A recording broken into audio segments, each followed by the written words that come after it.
ఓం ఆత్మీయులారా, శ్రీమద్ భగవద్గీత సాంఖ్యయోగము 17వ శ్లోకం యొక్క భాష్యము మరియు ఆనందగిరి టీకా తెలుసుకున్నాము. కొంచెము ఇక్కడ విశేషంగా శ్రీ శంకరానంద స్వాముల వారు భగవద్గీతకు గీతా తాత్పర్య బోధిని అని వ్రాశారు. అందులో వినాశము అనేది 6 ప్రకారాలుగా ఉంది అని కొంచెం విశేషంగా చెప్తూ ఉన్నాడు. అది కొంచెం చూసుకొని మనము 18వ శ్లోకంలోకి వెళ్లిపోదాము. Page number 63. అవినాశితు తద్విద్ది ఏన సర్వమిదం తతం వినాశమవ్యేస్య న కశ్చిత్ కర్తుమర్హతి. ఈ శ్లోకానికి శ్రీ శంకరానంద స్వాముల వారు వ్యాఖ్యానం చేస్తూ భూమిక కూడా వేశాడు. అవతారిక మనము ఆనందగిరుల వారి టీకలో తెలుసుకున్న ప్రకారంగానే ఉంది. ఇక శ్లోకం యొక్క వ్యాఖ్యానము 63 పేజీలో 4వ పంక్తి. ఇదం పరిదృశ్యమానం అవిద్యా కార్యం అసత్ జగత్ సర్వం ఏన అతి సూక్ష్మేన విభున సదాత్మకేన మరీచ్య జల ప్రవాహవత్ తతం అంతర్బహిశ్చ వ్యాప్తం భవతి తత్ సత్శబ్దితం వస్తు అవినాశి. ఇదం పరిదృశ్యమానం అవిద్యా కార్యం. మనకు గోచరమవుతున్నటువంటి దృష్టము శృతము అయినటువంటి సంపూర్ణ జగత్తు. ఎందుకంటే మనకు ఎదురుగా కనపడుతున్నటువంటిది ఇది దృష్టం ఉన్నది. ఇంకా మనకు ప్రత్యక్షం కానటువంటి లోక పరలోకాలు, స్వర్గము, నరకము, గోళగోళాంతరాలు, పిండ బ్రహ్మాండాలు ఎన్నో ఉన్నాయి. అవన్నీ కూడా మనకు అదృష్టం ఉన్నాయి. కాబట్టి దృష్టము గాని అదృష్టం గాని సంపూర్ణం కూడా దృశ్యజాతం ఉన్నది. ఇదంతా కూడా అవిద్యా కార్యం ఉన్నది మరియు అసద్రూపం ఉన్నది. దీన్నంతటిని కూడా వ్యాపించి ఉన్నటువంటిది సద్వస్తువు. ఈయన అతి సూక్ష్మమైన విభిన్న సదాత్మకేన సద్రూపమైనటువంటి ఆకాశాదుల కంటే కూడా అతి సూక్ష్మమైనటువంటిది వ్యాపకమైనటువంటి పరమాత్మ చేత వ్యాపించబడింది. ఎందుకంటే ఏది దేన్ని వ్యాపిస్తుందో అది వ్యాప్యము అయినటువంటి వ్యాపింపబడేటువంటి వస్తువు కంటే సూక్ష్మము ఉండాలి, వ్యాపకము ఉండాలి. ఉంటేనే అది దాన్ని వ్యాపిస్తుంది. అందువల్ల పరమాత్మ సర్వత్రా వ్యాపించినాడు. ఈశావాస్యం ఇదగం సర్వం. జగత్తంతా కూడా ఈశ్వరుని చేత వ్యాపించబడింది. అంటే ఆ వ్యాపించినటువంటి పరమాత్మ ఈ జగత్తు కంటే సూక్ష్మమున్నాడు, వ్యాపకము ఉన్నాడు. దశాంగులం అత్యతిష్ట పాదోస్య విశ్వభూతాని త్రిపాదస్యామృతం దివి అని చెప్పిన ప్రకారంగా పరమాత్మ ఇంకా ఎంతో వ్యాపించి ఉన్నాడు. జగత్తు ఎంత ఉన్నదో అంతనే లేడు పరమాత్మ. ఈ జగత్తు పరమాత్మ యందు ఎంత ఉన్నది అనంటే శ్రీ విచార సాగరంలో శ్రీ సాధు నిశ్చలదాస్ స్వామీజీ వారు అంటారు, మన శరీరంలో ఏదో ఒక చోట చిన్న మచ్చ ఉంటుంది. అది ఎంత ఉంటుంది అనంటే ఒక నువ్వు గింజ అంత ఉంటది. తిల మాత్రం ఉంటది మన శరీరంలో మచ్చ. ఆ మచ్చ వలె మాయ ఉన్నది పరమాత్మ యందని చెప్పినాడు. మరి ఇప్పుడు ఈ శరీర దృష్టితో ఈ మచ్చ ఎంత భాగంలో ఉంది? స్వల్పమైనటువంటి భాగంలో ఉంది. అట్లా పరమాత్మ యందు ఈ మాయ స్వల్పమైనటువంటి భాగంలో ఉంది. భాగం అని చెప్పడానికి రాదు. అది వాస్తవంగా ఆ అవిద్య అనేది కల్పితం ఉన్నది, లేనే లేదు. చైతన్యం నందు అజ్ఞానుల యొక్క దృష్టిని అనువాదం చేస్తూ చెప్పడం జరిగింది అవిద్య ఉన్నది అని. కానీ వాస్తవంగా సూర్యుని యందు చీకటి ఉంటుందా? అట్లే స్వయం ప్రకాశమైనటువంటి చైతన్యం నందు అవిద్య ఉండుట సంభవం లేదు. అయినా గాని అజ్ఞ దృష్టి చేత అనువాదం చేయడం జరుగుతుంది, కల్పన చేయడం జరిగింది. ఎందుకంటే సకల జీవులు కూడా అహం అజ్ఞ అహం బ్రహ్మ న జానామి అని తన యొక్క అనుభవాన్ని వ్యక్తం చేస్తున్నారు. కాబట్టి ఆ అనుభవాన్ని అనువాదం చేస్తూ ఆ విద్య అనేది ఒకటి ఉంది అని కల్పన చేయడం జరిగింది. శ్రీ విచార చంద్రోదయంలో 2వ కళలో శ్రీ పండిత్ పీతాంబర్జీ వారు ప్రప్రథమను చెప్పాడు. అనాది శుద్ధ బ్రహ్మమే అనాది కల్పిత ప్రకృతి హై అని ఏ విధంగా కల్పన చేసినాడు. ఈ ప్రకృతిని కల్పన చేసిన తర్వాతనే అప్పుడు బోధక వ్యవహారం జరుగుతుంది. లేకపోతే అసలు వ్యవహారమే లేదు శుద్ధ చైతన్యంలో. సరే, ఈ అవిద్య కల్పితం ఉన్నది. ఈ అవిద్య యొక్క కార్యమే ఈ అసద్రూపమైనటువంటి సంపూర్ణ జగత్తు. ఈ జగత్తునంతటిని కూడా వ్యాపించింది ఎవరు? వ్యాపకమైనటువంటి సద్రూప చైతన్యం పరమాత్మ. ఏ విధంగా అనంటే మరీచ్య జల ప్రవాహవత్ తతం అంతర్బహిశ్చ వ్యాప్తం భవతి. ఉసిర భూమిలో ఎండమావుల్లో కనపడేటువంటి జలమునకు ఆధార రూపంలో ఏదైతే మరీచిక, ఎడారి భూమి ఏ విధంగా మరు మరీచికలో ప్రతీయమానమైనటువంటి మృగజలమును ఆ మరుభూమి ఏ విధంగా వ్యాపించి ఉందో అట్లా ఈ సంపూర్ణ జగత్తునంతటిని కూడా లోన బయట అంతా కూడా ఆ సూక్ష్మాతి సూక్ష్మమైనటువంటి వ్యాపకమైనటువంటి సద్రూపమైనటువంటి పరమాత్మ వ్యాపించి ఉంది. తత్ సత్ శబ్దితం వస్తు. అదే సత్ శబ్దానికి వాచ్యం. సత్ అంటే ఏమిటి అని అడిగినాడు కదా శంకాకారుడు. పూర్వ శ్లోకంలో నాసతో విద్యతే భావో నా భావో విద్యతే సతః, సతః అభావో నా విద్యతే అన్నాడు కదా. అసలు సత్ అంటే ఏమిటి? అది నైయాయికుల అభిమతానుసారంగా సత్తా సామాన్య జాతీయ లేదా స్వరూపమా అని ఈ విధంగా శంక ప్రాప్తమైనప్పుడు దానికి సమాధానంగా ఈ శ్లోకాన్ని ప్రవృత్తం చేశాడు శ్రీకృష్ణ పరమాత్మ. ఇగో ఇదే ఇప్పుడు మనం చెప్పుకున్న ప్రకారంగా సంపూర్ణ జగత్తునంతా వ్యాపించినటువంటి ఏ వ్యాపకమైనటువంటి చైతన్యం ఉన్నదో అదే ఇక్కడ సత్ శబ్దానికి వాచ్యం, అర్థము. అది ఎలా ఉంది అంటే అవినాశి. అది అవినాశి ఉన్నది అంటే దానికి నాశనం అనేది లేదు. యథా అసత్ తథా వినష్టం వినాశన విక్రియాయాః విషయతాం ప్రాప్తం అనర్హం శీలం స్వభావః సత్తా యస్య తద్ అవినాశి. ఏ విధంగా అసద్రూపమైనటువంటి అవిద్యాకార్యమైనటువంటి దేహాదిక ప్రపంచము ఇదంతా కూడా వినాశశీలం ఉన్నది, నాశనమైపోతుంది. నాశనమైపోతుంది అని అంటే తాత్పర్యం ఏమిటి? ఇక్కడ స్వరూపం చేత నాశనమైపోతుందని కాదు. ఇక్కడ మరేమిటి అని అంటే మిథ్యాత్వ నిశ్చయం అవుతుంది. ఇప్పుడు జ్ఞానులకు జ్ఞానోదయం కలిగిన వెంటనే ప్రపంచమంతా నాశనమైపోయిందా? స్వరూపం చేత ప్రపంచం కనపడడం లేదా?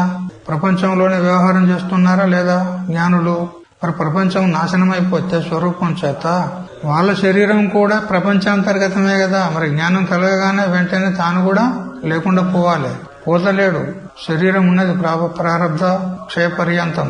ఈ జగత్తు కూడా ప్రతీతి అవుతుంది, కానీ జగత్తు నాశనం అయిపోయింది అని చెప్తున్నాడు ఇక్కడ. ఏ విధంగా అంటే జ్ఞానం చేత బాధ అయిపోయింది. నాశనం రెండు ప్రకారాలు, స్వరూపం చేత నాశనము మరియు బాధ రూప నాశనము, రెండు ప్రకారాలు ఉన్నది. జ్ఞానం చేత ఇంతవరకు జగత్తు పట్ల ఏదైతే సత్యత్వ బుద్ధి ఉండనో అది బాధ అయిపోయింది అంతే. జగత్తు స్వరూపం చేత నాశనం కాలే. అయితే నాశ స్వభావం గలది జగత్తు. ఇక ప్రళయంలో కూడా నాశనం అవుతుంది, అది కూడా స్వరూపం చేత నాశనం కాలే. జగత్తు లయరూప నివృత్తి అయింది, కేవలం లయమైంది. ఏ విధంగా నీటిలో మనం ఉప్పును వేస్తే ఉప్పు అందులో లయమైతుంది, అంతేగాని నాశనం కాలే ఉప్పు. దాని సైఫన్ పద్ధతిలో మళ్ళీ తీయడానికి వస్తుంది. అట్లా సృష్టి కాలంలో మళ్ళీ జగత్తు ఉత్పన్నమవుతుంది. అయితే ఇది అత్యంత నివృత్తి ఎప్పుడైతుందంటే జ్ఞానం చేతనే, బాధ అయితేనే అంటాడు. జ్ఞాని దృష్టి లోపల నాశనమైంది, కానీ అజ్ఞాని దృష్టి లోపల జగత్తు ఉన్నది కదా. మరి స్వరూపం చేత నాశనం అయితే ఎవరికి కూడా కనపడకూడదు, జ్ఞానికి గాని అజ్ఞానికి గాని. కానీ కనపడుతుంది. జ్ఞాని కూడా ప్రపంచంలోనే వ్యవహారం చేస్తున్నాడు. తాత్పర్యం ఏంది ఇక్కడ అంటే బాధితమవుతుంది. బాధ అంటే మిథ్యత్వ నిశ్చయమునకు బాధ అందురు, మిథ్యత్వ నిశ్చయం అవుతుంది. అంటే ఇప్పుడు ఆ జగత్తులో ఉన్నటువంటి సత్యత్వ బుద్ధి నివృత్తమైనందువల్ల దాని యందు జ్ఞానికి పూర్వము అజ్ఞాన దశలో ఏ విధంగా మోహం చేత రాగం చేత ప్రవృత్తి ఉండను జగత్తులో, అటువంటి ప్రవృత్తి ఉండదు. ఉదాసీనంగా ఉంటాడు. యదృచ్ఛా లాభ సంతుష్ట అని చెప్పిన ప్రకారంగా ప్రారబ్ధానుసారంగా ప్రాప్తమైంది అనుభవించుకుంటూ ఉంటాడు. ఎందుకంటే ప్రారబ్ధం భోగతో నశ్యత అని చెప్పింది ఉన్నది కాబట్టి. అందువల్ల ఈ జగత్తు ఏదైతే ఉందో ఇది అసద్రూపం ఉన్నది. అంటే వినష్టం అంటే వినాశన విక్రియాయా విషయాతాం ప్రాప్తం అనర్హం శీలం స్వభావ సత్తా యస్య తద్ అవినాశి. ఈ అసద్రూపమైనటువంటి జగత్తు ఏ విధంగా నాశ స్వభావం గలది ఉన్నదో ఆ విధమైనటువంటి నాశ స్వభావము లేనటువంటిది సద్రూపమైనటువంటిది ఆత్మ, అది అవినాశి. అది ఎలా ఉంది అంటే అతి సూక్ష్మత్వాత్ అతి మహత్వాచ్చ. ఆ ఆత్మ ఎట్లా ఉన్నదంటే అతి సూక్ష్మం ఉన్నది. అనోరణీయాన్ మహతో మహీయాన్. అణువు కంటే అణువు ఉన్నది, మహత్తు కంటే మహత్తు ఉన్నది. స్వయం వినాశన క్రియాతిగం, స్వయంగా అది ఎట్లా ఉన్నదంటే క్రియారహితం ఉన్నది. వినాశన రూప క్రియను అతిక్రమించింది ఉన్నది, అంటే దానిలో ఏ విధమైనటువంటి క్రియ లేదు. అటువంటి వినాశన క్రియ అతిగం సన్ నిత్యమేవ భవతి ఇత్యర్థః. అది నిత్యం కూడా ఉన్నది. ప్రాగభావం లేదు, దానికి ప్రధ్వంసభావం కూడా లేదు. ప్రాగభావానికి ప్రధ్వంసభావానికి ప్రతియోగి ఏది ఉంటుందో అది అనిత్యం ఉంటుంది. యథా ఘటాది, ఘటాదులు ప్రాగభావం కలిగి ఉన్నాయి, ప్రధ్వంసభావం కలిగి ఉన్నాయి. ఉత్పత్తి కంటే పూర్వం లేవు, మరి ధ్వంసోత్తర కాలంలో కూడా లేవు. ఒక కాలంలో మాత్రమే కాలానికి మర్యాదితమై ఉన్నది కాబట్టి కాల పరిస్థితి ఆ ఘటాదులకు ఉన్నది కాబట్టి అవి అనిత్యములు. కానీ ఆ విధంగా ప్రాగ్ ప్రధ్వంసభావాలకు ప్రతియోగి కాదు కాబట్టి ఆత్మ నిత్యం. ఆత్మ నిత్య, ఇక్కడ అనుమాన ప్రయోగం చేస్తున్నాడు. ఆత్మ ఏ విధంగా ఉన్నదంటే నిత్యం ఉన్నది.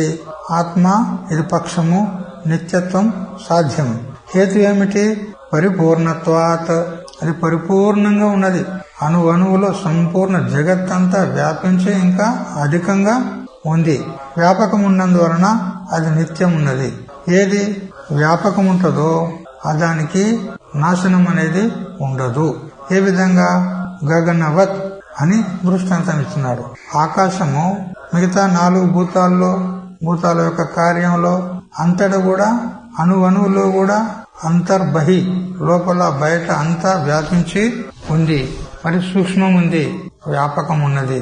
ఈ పృథివ్యాది 4 భూతాల యొక్క అపేక్ష చేత దానికి వ్యవహారిక నిత్యము అని చెప్పవచ్చు.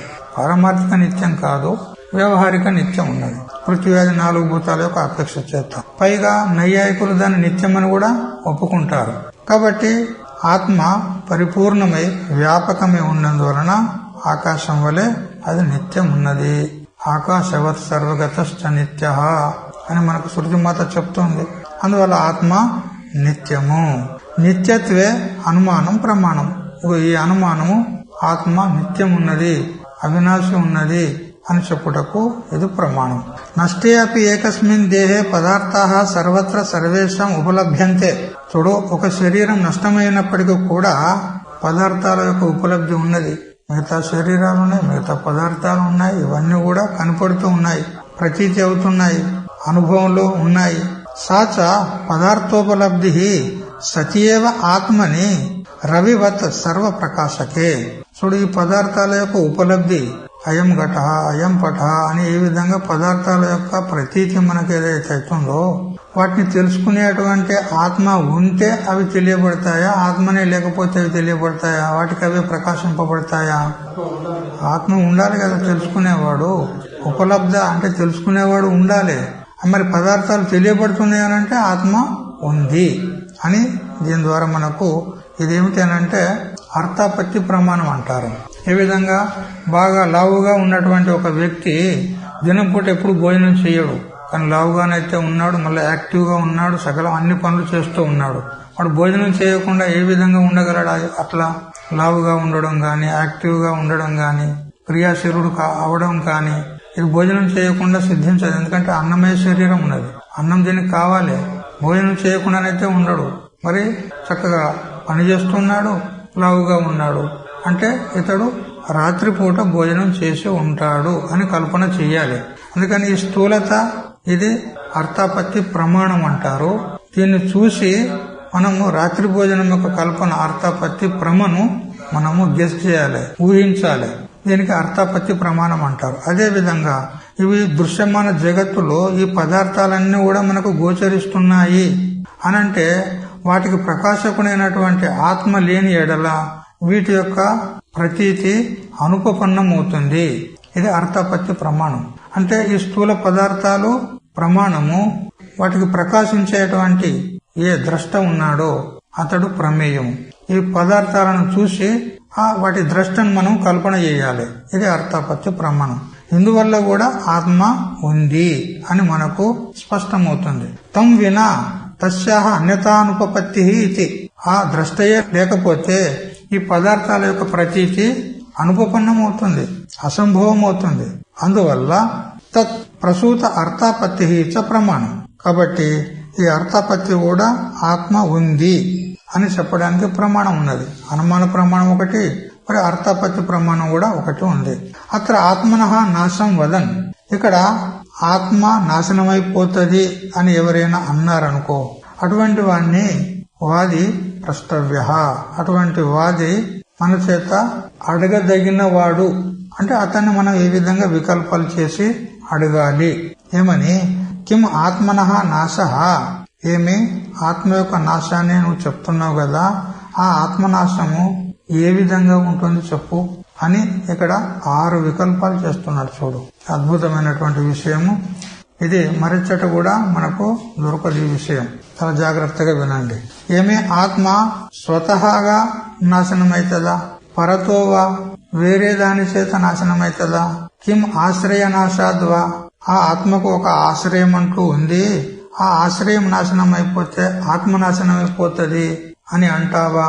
ఇది 3వ వికల్పం. కిం సంబంధి నాశాద్వా, లేదా దీనితో సంబద్ధమైనటువంటి మరొక వస్తువు ఉంది, ఇతర సంబంధి వస్తువు నాశనమైతే ఈ ఆత్మ కూడా నాశనం అయితే దాంతో సంబద్ధమై ఉన్నందువల్ల అని ఈ విధంగా సంబంధి నాశనం చేత ఆత్మ నాశనం అయిపోతుంది అని అంటావా?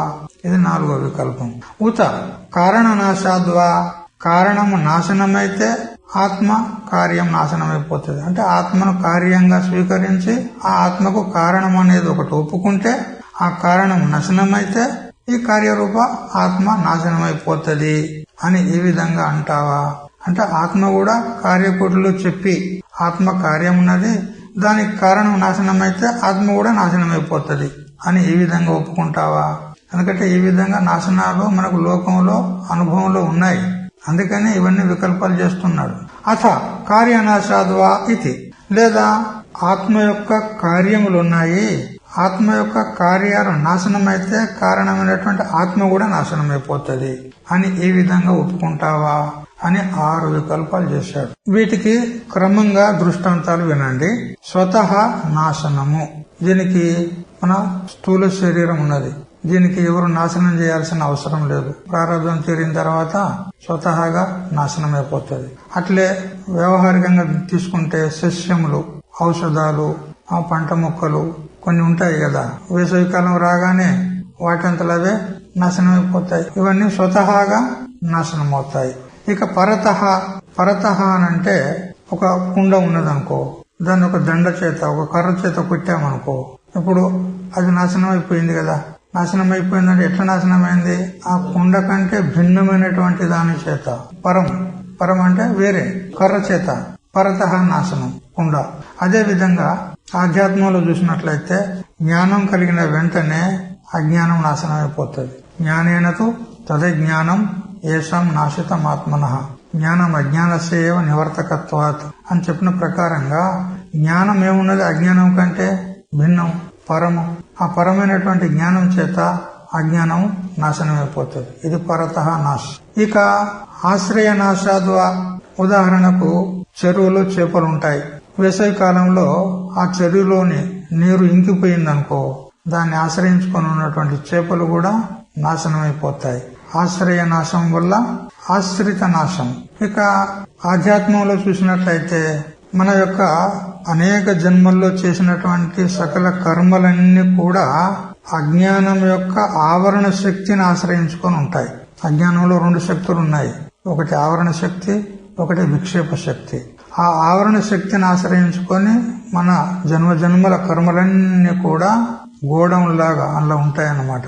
ఆవరణ శక్తి గోడౌన్ అన్నమాట మన కర్మలకు అన్నిటికీ. ఆ ఆవరణ శక్తిని ఆశ్రయించుకొని మన కర్మలన్నీ ఉంటాయి. ఎప్పుడైతే జ్ఞానం చేత అజ్ఞానం యొక్క ఆవరణ శక్తి నష్టమవుతుందో అప్పుడు ఆ ఆవరణ శక్తి నష్టం అవుటతోడనే దాన్ని ఆశ్రయించుకొని ఉన్నటువంటి సకల కర్మలు, సంచిత కర్మలన్నీ కూడా నష్టమైపోతాయి. ఏ విధంగా నీరు ఇంకిపోగానే చేపలు ఏ విధంగా నాశనమైపోతాయో అట్లా జ్ఞానం చేత అజ్ఞానంలోని ఆవరణ శక్తి నష్టమైపోతుంది. అప్పుడు దాంతో పాటు దాన్ని ఆశ్రయించుకొని ఉన్నటువంటి సంచిత కర్మలన్నీ కూడా నష్టమైపోతాయి. అందుకే చెప్పింది ఉన్నది, ప్రారబ్ధం భోగతో నశ్యేత్ తత్వజ్ఞానేన సంచితం ఆగామి ద్విధం ప్రోక్తం తద్వేషో ప్రియవాదినః. చూడ, తత్వజ్ఞానేన సంచితం అని చెప్పింది. తత్వజ్ఞాని చేత సంచిత కర్మలు ఎలా నాశనమైనాయి అంటే అజ్ఞానంలోని ఆవరణ శక్తి నష్టం ఒకటి తోడా దాన్ని ఆశ్రయించుకొని ఉన్నటువంటి సంచిత కర్మలన్నీ కూడా నష్టమైపోతాయి. తర్వాత సంబంధి నాశాద్వా, ఇక అపర సంబంధి నాశనం అయితే అపర సంబంధి నాశనమైపోతుంది. ఏ విధంగా? వ్యవహారిక దృష్టాంతం చూడండి. ఒక పటమును ఆశ్రయించుకొని అనేక బొమ్మలు గీయబడ్డాయి. ఆ బొమ్మలన్నీ కూడా ఆ పటమునందు ఎట్లున్నాయనంటే సమవాయ సంబంధం చేత ఉన్నాయి అని నైయాయికుల పరిభాషను అనుసరించి చెప్పుకుందాం. అంటే ఆ పటం నుంచి బొమ్మలను విడదీయరాదు, పటానికి అతుకుపోయాయి, పటం చేత సమవాయ సంబంధం చేత ఉన్నాయి. సమవాయ సంబంధం అనేది ఒకటి సిద్ధించదు విచారం చేస్తే, కానీ వాళ్ళ భాషను అనుసరించి చెప్పుకుందాం. మొత్తం మీద సమవాయ సంబంధం అని చెప్పు, ఏదో సంబంధం లేకుండానైతే బట్టను ఆశ్రయించుకొని బొమ్మలు ఉండవు కదా, ఒక సంబంధం అయితే ఉంది కదా. అయితే ఒక సంబంధి ఆ బట్ట ఆ వస్త్రం గనక నాశనమైందనుకో, దానికి అగ్గిపడిందనుకో, దానికి సంబద్ధమై ఉన్నటువంటి బొమ్మలన్నీ కూడా నాశనమైపోతాయి. ఈ పట దృష్టాంతము ఆశ్రయ నాశానికి కూడా వర్తిస్తుంది, సంబంధి నాశానికి కూడా వర్తిస్తుంది. సమవాయ సంబంధం చేత ఉన్నాయి బొమ్మలన్నీ.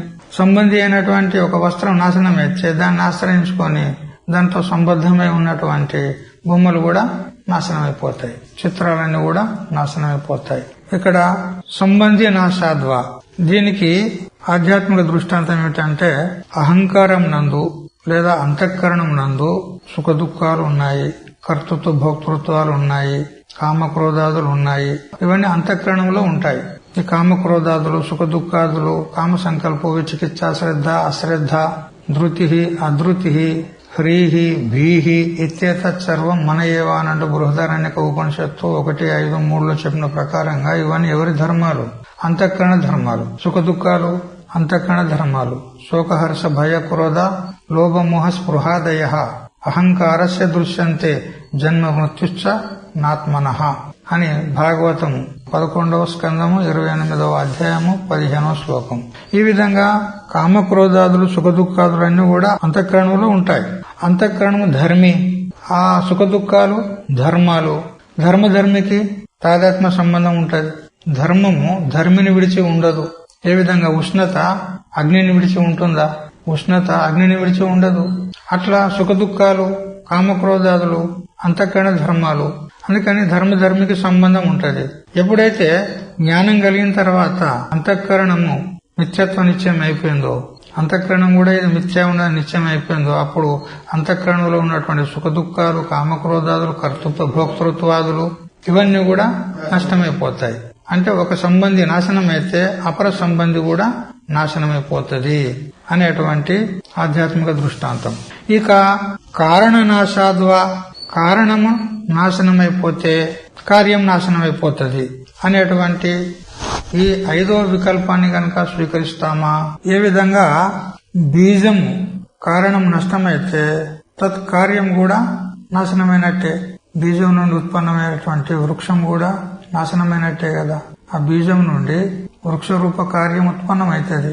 మరి బీజమే నష్టమైపోతే మూలే నాస్తి కుత శాఖ అన్నట్టు ఇక వృక్ష రూప కార్యం కూడా నాశనం అయిపోయినట్టే. ఇక ఆధ్యాత్మిక దృష్టాంతం కనుక తీసుకున్నట్లయితే ఈ సంపూర్ణ దేహాదిక ప్రపంచానికి అంతటికి కూడా కారణం ఎవరు? అవిద్య. ఆ అవిద్య జ్ఞానం చేత నష్టమైపోతే మొత్తం దేహాదిక ప్రపంచం అంతా కూడా నాశనమైపోయినట్టే. కారణనాశాత్ కార్యనాశ అనేదానికి ఆధ్యాత్మిక దృష్టాంతం చెప్పుకోవాలి. ఇక 6వది కార్యనాశాత్ కారణనాశ. కార్యం నష్టమైపోతే కారణం కూడా నష్టమైపోతుంది. ఏ విధంగా? వ్యవహారిక దృష్టాంతము, అరటి చెట్టుకు కార్యం ఏది? గెల. ఆ గెలను కోసేసామనుకో అరటి చెట్టు కూడా నాశనం అయిపోతుంది. అది మళ్ళీ ఇంకో గెల వెయ్యదు. వేస్తుందా? మరొక గెల వెయ్యదు. ఆ కార్యమైనటువంటి ఆ గెలను మనం కోసుకున్నామనుకో అప్పుడు ఆ కారణమైనటువంటి చెట్టు కూడా నిలువున ఎండిపోతుంది, మరొక గెలను వెయ్యదు. ఇతర ఫల వృక్షాలు ఏ విధంగా మనం ఒక సంవత్సరం వచ్చినటువంటి ఫలాలను తెంపుకున్న తర్వాత మళ్లీ ఫలాలు వస్తాయి ఎన్నో సంవత్సరాలుగా. కానీ అరటి చెట్టు అలా కాదు. ఒకసారి దాని ఫలాన్ని మనం తెంచుకున్నామా అది మళ్ళీ ఇంకొక ఫలాన్ని ఇవ్వదు, అది నిలువున ఎండిపోతుంది. కార్యనాశాత్ కారణనాశ అని వ్యవహారిక దృష్టాంతం చెప్పుకోవాలి. ఇక ఆధ్యాత్మిక దృష్టాంతం ఏ విధంగా? ప్రారబ్ధం యొక్క కార్యము శరీరము.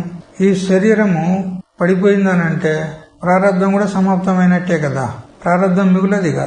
ఆ ప్రారబ్ధము ఎంతవరకు ఉన్నదో అంతవరకే శరీరం నిలబడుతుంది.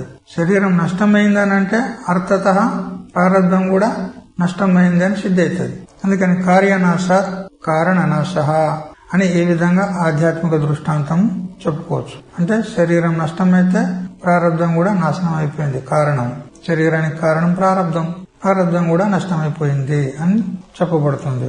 ఈ ప్రకారంగా 6 విధాల నాశనము మనకు లోకంలో అనుభవంలో ఉన్నాయి. ఈ విధమైనటువంటి 6 నాశనాలు ఆత్మకు లేవు అని శంకరానందుల వారు చెప్తూ ఉన్నారు. నా ఆద్య మొదటి వికల్పం సంభవించదు. అంటే స్వతహాగా ఆత్మ నాశనమైపోతుంది అంటావంటే కుదరదు. ఎందుకు? నిరవయవత్వాత్. ఏది సావయవ పదార్థం ఉంటుందో అది స్వతహాగా నాశనం అవుతుంది. కానీ ఆత్మ అయితే నిరవయం ఉన్నది. మరి నిరవయమైనటువంటి ఆ ఆత్మ ఎలా నాశనం అవుతుంది? సంభవమే లేదు. అవయవం లేదు కదా దానికి. అవయవాలు ఉంటే స్వతహా నాశనం అవుతుంది. అది నిర్వయం ఉన్నది కాబట్టి ఆత్మ స్వతహాగా నాశనం కాదు. యత సవయవస్య సవయవ అపచయాత్ నాశ. సవయవ పదార్థము దాని అవయవాలు నాశనం అయితే స్వతహాగా అది నాశనం అయిపోతుంది. తథా నిర్వయస్య ఆత్మనః స్వతహా నాశ అనుపపత్తే. అదే సవయవ పదార్థం వలె నిర్వయమైనటువంటి ఆత్మ నాశనం కాదు. అందుకని స్వతహాగా నాశనం ఆత్మకు లేదు. దీనికి శృతి ప్రమాణం నిత్యం విభుం సర్వగతం సుసూక్ష్మం అజో నిత్య శాశ్వతోయం పురాణో. దీనికి వినాశం లేదు. ఎందుకు లేదు? సవయవ పదార్థం కాదు. అందువల్ల నిత్యం అనే శబ్దం చేత నిత్యం విభుం సర్వగతం సుసూక్ష్మం అజో నిత్య శాశ్వతోయం పురాణం అని చెప్పిన ప్రకారంగా అది నిత్యం ఉన్నది కాబట్టి అది స్వతహాగా నాశనము కాదు. ఎందుకు? నిరవయవత్వాత్ అని హేతువు చేత. ఇక నా ద్వితీయ, ఇక రెండవ వికల్పం కూడా సంభవించదు. ఏది? పరతోవ. అంటే ఆత్మ కంటే ఇతరమైన దాని చేత నాశనం అవుతుందా అంటే అట్లా కాదు. ఆత్మ కంటే ఇతరము జడమున్నది. ఈ జడమైనటువంటి ప్రపంచం చేత నిత్యమైనటువంటి అకల్పితమైనటువంటి ఆత్మ నాశనం కాదు. ఎందుకంటే ఈ జడ ప్రపంచం అంతా కూడా కల్పితం ఉన్నది. కల్పిత వస్తువు చేత అధిష్టానానికి ఏమి హాని ఉండదు. ఎత్ర ఏది అధ్యాస తత్కృత్యేన గుణేన దోషేనవా అనుమాత్రైన ఆపిసన సంబధ్యతే. ఏ విధంగా మరీచికలో కనపడేటువంటి మృగజలం చేత అధిష్టానమైనటువంటి ఆ ఉసుర భూమి తడుపబడుతుందా? ఏమీ హాని లేదు. అంటే కల్పితమైనటువంటి దాని చేత అధిష్టానానికి ఏమీ హాని లేదు. ఈ సంపూర్ణ జగత్తంతా కల్పితం ఉన్నది. దానికి అధిష్టానం ఆత్మ ఉన్నది. కల్పితమైనటువంటి జగత్తు చేత ఆత్మ నాశనం కాదు. అంటే జడమైన దాని చేత ఆత్మ నాశనం కాదు. పోనీ చేతనాంతరం ఉన్నదంటావా? ఆత్మ కంటే వేరే చేతనం ఉన్నదంటావా? వేరే చేతనం లేదు. ఒకటే ఆత్మ, ఏకమేవ అద్వితీయం బ్రహ్మ. ఒకవేళ ఉన్నది అని అంటే అది చేతనమే ఉంటది. అది ఆత్మనే ఉన్నది. ఆత్మచేత నాశనం కాదు. అదే చెప్పినాడు. నా ద్వితీయ తస్యాపి ఆత్మత్వేన స్వం ప్రతి స్వస్య కర్తృకర్మత్వ అయోగాత్ తతః అపి నాశ అసంభవాత్. చేతనం చేత నాశనం అవుతుంది. అన్యచేతనం చేత అని అంటే ఆ అన్యచేతనం ఏదైతే ఉన్నదో అదే ఆత్మ అయ్యా. అది కూడా ఆత్మ. ఇప్పుడు ఒక పురుషుడు ఉన్నాడు అనుకో, వాడు ఆత్మను నాశనం చేయాలని అనుకున్నాడు అనుకో, ఆ పురుషుడెవడు? వాడే కదా ఆత్మ. ఏవ నిరాకర్త తస్యేవ ఆత్మత్వాత్. ఎవడైతే నిరాకరణ చేయబోతున్నాడో వాడే ఆత్మ, ఇంకెవడో కాదు. మరి ఆత్మ నాశనం చేయబోతానంటే వానికి వాడే నాశనం చేసుకున్నట్లయితది. అందుకని తస్యాపి ఆత్మత్వేన స్వం ప్రతి స్వస్య కర్తృకర్మత్వ అయోగాత్. వాడే ఆత్మ కాబట్టి తనను నాశనం చేసుకున్నట యుక్తం కాదు. ఎందుకనంటే ఎక్కడైనా గాని ఒక క్రియ చేసినామనుకో, అక్కడ చేసేవాడు ఒకడు ఉంటాడు, చేయబడేది ఒకటి ఉంటది. ఇప్పుడు నాశనం చేయుట అనేది ఒక క్రియ. మరి నాశనం చేసుట క్రియ అన్నప్పుడు చేసేవాడు ఒకడు ఉండాలి, నాశనం అయ్యేది ఒకటి ఉండాలి. మరి ఇక్కడ ఆత్మనే కదా. మరి ఆత్మను నాశనం చేస్తుంది అని అంటే తానే ఆ నాశన రూప క్రియకు కర్త అవుతాడు, మరి తానే కర్మ అవుతాడు. ఇది కర్మ విరోధం. ఇది లోకంలో ఎక్కడ లేదు. ఇప్పుడు ఒక ఆయన ప్రయాణం చేస్తూ ఉన్నాడు ఒక గ్రామానికి చేరుకోవాలని. అతని గమ్యం ఏది? ఒక గ్రామం. గంత అంటే పోయేవాడు కర్త, పోయే ప్రయాణికుడు. అయితే ఆ గమ్యమే తానైతాడా? గ్రామమే తానైతాడా? ఎప్పుడు కూడా వేరుగా ఉంటుంది. తానే అంటే కర్త తానే, కర్మ తానే అనే దోషం ఇది. అట్లా ఎక్కడ లోకంలో అనుభవం లేదు. అందువల్ల ఆత్మను నాశనం చేస్తాదా అంటే కర్తృకర్మ దోషం వస్తుంది. అందుకని తనను తానే నాశనం చేసుకున్నట్లు అవుతుంది. ఇది సంభవించదు. అందుకని పరతః నాశనం కూడా లేదు. మరియు నా తృతీయ, ఇక మూడవ వికల్పం కూడా సంభవించదు. ఆశ్రయ నాశాత్ ఆశ్రిత నాశ అనేటువంటి వికల్పం కూడా సంభవించదు. కస్మిన్ భగవ ప్రతిష్ఠిత ఇది స్వే మహిమ్ని ఇది ఆత్మనః స్వాతిరిక్త ఆశ్రయ అభావ శ్రవణాత్ ఆశ్రయ నాశ నిమిత్తక నాశ అనుపపత్తేహే. ఆత్మకు ఆశ్రయం అనేది ఒకటి ఉంటే ఆ ఆశ్రయం నాశనం అయితే ఆత్మ నాశనం అవుతుంది అని ప్రసంగం వస్తుంది. కానీ ఆత్మకు ఆశ్రయం ఎవరు? అన్నిటికీ ఆధారం ఆశ్రయం ఆత్మ, దానికి ఆశ్రయము ఇంకోటి లేదు.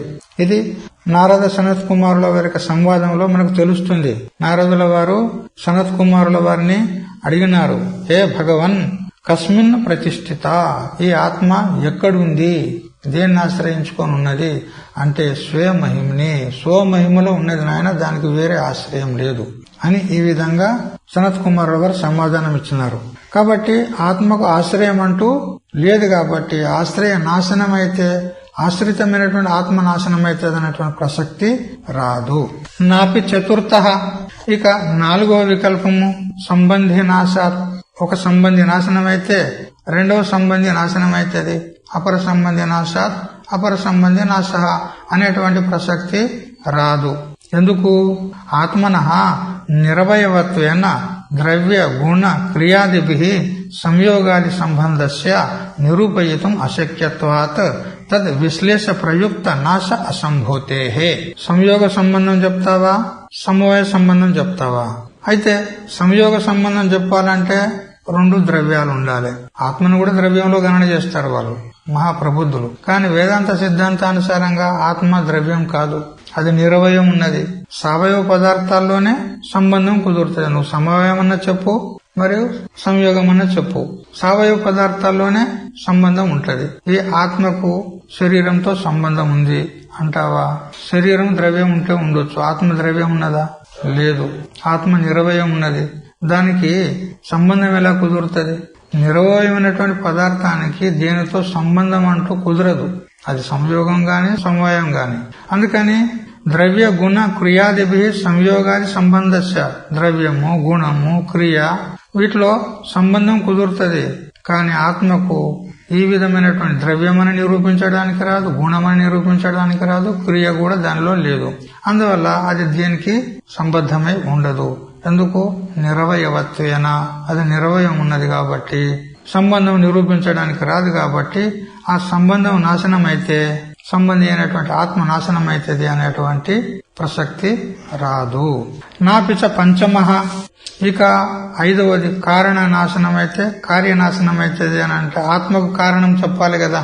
ఆత్మకు ఒక కారణం చెప్పితే ఆ కారణం నాశనం అయితే ఆత్మ నాశనం అయిపోతుంది అని ప్రసక్తి వస్తుంది. కానీ ఆత్మకు కారణం ఎవరు? చెప్పింది ఉన్నది, నచాచ కశ్చిత్ జనిత. దీనికి జనిత అంటే కారకుడు ఎవరు లేరు, కారణం ఎవరు లేరు అని మనకు శ్వేతశ్వతర ఉపనిషత్తు చెప్తుంది. ఇది బ్రహ్మణః కారణ అభావ శ్రవణాత్ తన్నిమిత్తక నాశ అయోగాత్. కాబట్టి బ్రహ్మకు కారణం లేదు కాబట్టి కారణ నాశనం అయితే ఆత్మనాశనం అవుతుంది అనేటువంటి ప్రసక్తి రాదు. నచ ఏవ షష్ఠః, ఇక ఆరవది కార్యం నాశనం అయితే కారణ రూప ఆత్మనాశనం అవుతుంది అని చెప్పుదామా అంటే ఆత్మ యొక్క కార్యం అనేది లేదు. ఎందుకు? నతస్య కార్యం కరణంచ విద్యతే. చూడు, ఆత్మ యొక్క కార్యం అంటూ ఏమీ లేదు. అయితే జగత్ కారణం బ్రహ్మ అని చెప్తారు కదా, అది ఒట్టి అబద్ధం, పచ్చి అబద్ధం. జగత్ కారణం బ్రహ్మ కానే కాదు. అస్య ద్వైతేంద్ర జాలస్య యదుపాదాన కారణం అజ్ఞానం తదుపాశ్రిత్య బ్రహ్మ కారణముచ్యతే. పార్థికారులు చెప్పారు కదా, ఈ ద్వైతేంద్ర జాలం ఏదైతే ఉందో జగత్తు, దీనికి ఉపాదాన కారణం ఎవరు? అజ్ఞానం. ఆ అజ్ఞానాన్ని కల్పితంగా స్వీకరిస్తేనే అధిష్టానం. కారణం అంటే పరిణామిక ఉపాదానం కాదు. ఎటువంటిదంటే వివర్త ఉపాదాన కారణం. అంటే బ్రహ్మరూప అధిష్టానము చెడకుండానే, మార్పు చెందకుండానే, పరిణామాన్ని పొందకుండానే ఇది అన్య రూపం చేత కనపడుతుంది అంతే. కానీ ఆ అధిష్టానం నుండి ఈ జగత్తు ఉత్పన్నమైంది అని కాదు తాత్పర్యం. ఆ వివర్త ఉపాదాన కారణత్వం కూడా అజ్ఞానాన్ని స్వీకరించినప్పుడే సంభవిస్తుంది. లేకపోతే శుద్ధ చైతన్యం లోపల కారణం లేదు, కార్యం లేదు, జగత్తే లేదు అసలు. నన్ను నిరోధో నచోత్పత్తి నబద్ధో నచ సాధక నా ముముక్షుర్ నవై ముక్త ఇత్యేష పరమార్థత అని చెప్పిన ప్రకారంగా అసలు జగత్ అనేదే లేదు, ఉత్పత్తి లేదు, స్థితి లేదు, ప్రళయం లేదు, సాధకుడు లేడు, గురువు లేడు, శిష్యుడు లేడు, ముముక్షువు లేడు, మోక్షము లేదు. మోక్షం కూడా ఎవరికి చెప్పు, ఎవడు బద్ధుడో వానికి మోక్షము. అసలు బద్ధత్వం అనేదే లేదు, బంధమే లేదు. అనిరోధో నచోత్పత్తి నబద్ధో నసాధక, బద్ధుడు లేడు, ముక్తుడు లేడు, సాధకుడు లేడు, ఎవడు లేడు. ఇది అసలైనటువంటి సిద్ధాంతం. ఇది అజాతవాదం అంటారు దీనికి. కాబట్టి ఆత్మ యొక్క కార్యం అనేది ఒకటి లేదు. ఆత్మకు ఒక కార్యం అంటూ ఉంటే కారణమైన ఆత్మ ఆ కార్యనాశనం అయితే కారణనాశనం అవుతుంది అన్నట్టుగా ఆత్మనాశనం అవుతుంది అని చెప్పవచ్చు. కానీ ఇక్కడ కార్యం అనేదే లేదు. మరి ఈ జగత్ అనేది బ్రహ్మం నుండి ఉత్పన్నమైంది. యతో వాయుమానుభూతాన్ని జాయంతి ఏన జాతాన్ని జీవంతి యత్ ప్రయంతి అభిశంసంతి అని ఈ విధంగా తైత్తరీయ ఉపనిషత్తు చెప్పింది. తస్మాద్ వాయే తస్మాద్ ఆత్మన ఆకాశ సంభూత అని తైత్తరీయ ఉపనిషత్తులోనే మళ్లీ చెప్పింది ఉన్నది. మరి ఈ జగత్ కారణత్వం ఎందుకు చెప్పింది ఉన్నది అంటే ఈ జీవుల యొక్క మిథ్య అనుభవాన్ని అనువాదం చేసి చెప్పిందే గాని వాస్తవంగా జగత్తు ఉన్నది, ఉత్పన్నమైంది అని చెప్పే తాత్పర్యం శృతికి లేదు. కార్యం లేనే లేదు, అది కారణం కానే కాదు. ఇప్పుడు చెప్పుకున్నాం కదా, అస్య ద్వైతేంద్ర జాలస్య ఏదో ఉపాదాన కారణం. ఈ ద్వైతేంద్ర జాలం ఇదంతా ఏ దేహాదిక ప్రపంచం కనపడుతుందో దీనికి ఉపాదాన కారణం ఎవరు? అవిద్య. ఆ అవిద్యను స్వీకరించినప్పుడే ఈ బ్రహ్మకు కారణత్వం వచ్చింది కల్పన చేత. అవిద్య కూడా కల్పితం కాబట్టి జగత్ కారణం బ్రహ్మ అనేది కూడా కల్పననే ఉన్నది. మాయనే కల్పితం ఉన్నది. మరి ఆ మాయను తీసుకొని వివర్తోపాదన కారణ రూపంలో అధిష్టాన రూపంలో జగత్ కారణం అని చెప్పబడుతున్నటువంటి ఏ ఆత్మకు కారణత్వం చెప్పబడిందో ఆ కారణత్వం కూడా మిథ్యనే, అది కూడా కల్పితమే, వాస్తవం కాదు. అది జీవుల యొక్క మిథ్య అనుభవాన్ని అనువాదం చేసి చెప్పడం జరిగిందే గాని వాస్తవంగా నతస్య కార్యం కరణంచ విద్యతే, కార్యం లేదు, కారణం లేదు. అందువల్ల ఆరవ వికల్పం కూడా సంభవించదు. ఇది కార్య అభావ శ్రవణాత్.